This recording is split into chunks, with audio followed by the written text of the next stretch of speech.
Alo.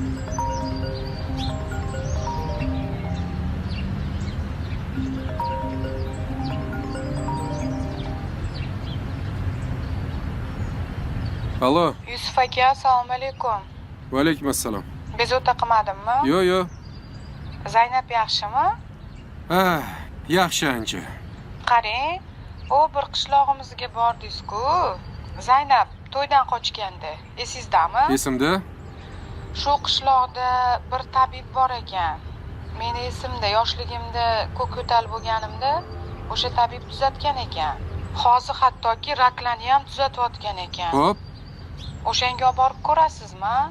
Oyim qo'shnilardan o'sha tabibning nomerini topib yozdirib qo'ygan ekanlar. Ertaga soat 10 ga borarkansizlar. Bo'ldi, xo'p, olib boraman. Agar qolib davolaninglar desa, qo'lini kaliti qo'shnimizda bor. Bemalol qolib davolanishinglar mumkin. Lekin u kampir ko'pincha o'zini uyda davolaydi.